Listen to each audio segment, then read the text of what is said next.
Growing up in the valley well, there's always so much to do outside here. We had the whole huge estuary, the whole forested area that we grew up in, the whole beach and river access growing up. When we were kids, obviously there's a lot less people living here, so we were able to ride our bikes everywhere safely. And yeah, we just had a lot of fun. It comes with the name, the land of plenty, right? So we were always hunting, fishing, berry picking with mom and dad, and we're pretty fortunate to be where we were.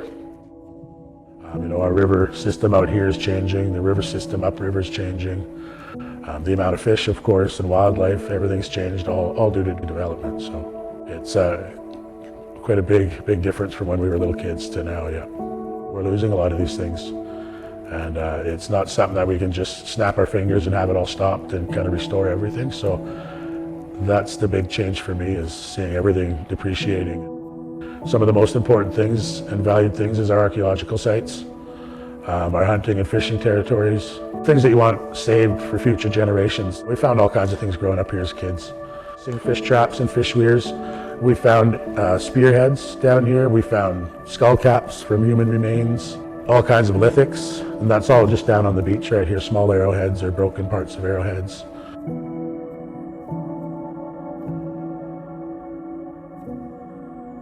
With the Guardian Watchman, there's a lot involved. It's kind of a cross between fisheries, conservation, forestry, archaeology.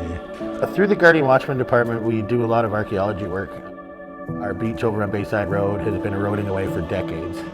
We've seen the bones and everything else falling out ever since we were little kids. So through this job, it became apparent that this needed to stop. We were losing a lot of land there and a lot of artifacts and a lot of history and bones, like actual human remains. So he took the initiative to kind of start rip-wrapping it, filling it in with more land. So we're actually gaining more land back now as opposed to losing it.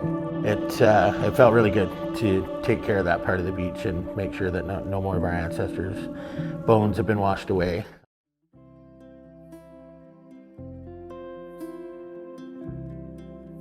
The way this whole working together came about was I was going to dig a pit down at the field site there one day to do a pit cook for the entire village.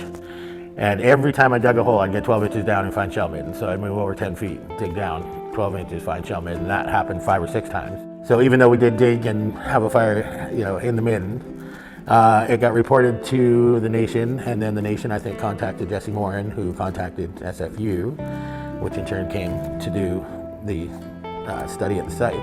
Well, I think it's perfect because it's such a massive site, and it's so rich with knowledge and information that it's been capped off. So it's basically clear on the top, and then it goes right down to the glacial till. So we were able to spend quite a bit of time down there and go through with them and look at the artifacts, and actually learned a ton of stuff. Everything that they're finding is, a lot of it is new stuff, and just to find out how old that village site was and the theories that are coming out of it as to, did they come down here and collect the shellfish and bring it up there, or was that the actual ocean shoreline at the time? So as things progress and we keep working together, it'd be really interesting to find out what of that is true, what's not, what theories are actually going to be right. Yeah, it's kind of nice to get down there and learn and see and find the ages of certain things that they had. On my own free time, I'd take my son down there and we'd just go hang out and watch and learn and get our hands dirty as well.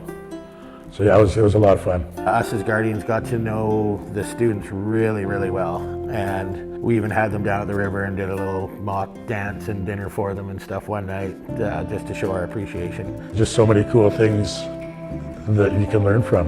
And I think it's great that the students get to come in and work there as well, because it's such a wealth of knowledge that the kids can pick up, the students from SFU can use, and to hopefully carry on in their future, right? Because I think having the SFU students and the professors come, and I think it's a good thing, because it's just going to encourage our youth and our younger folks as they keep doing this over the years to get involved as well. And I think the more knowledge our youth have, the more respect they're going to have for the culture and the land themselves. It's always been quite rewarding growing up as a First Nation person in the Valley. And as time goes by, our nation and our people seem to be getting more and more recognized for our history and the things that we are doing in the present also. So it's quite rewarding living here.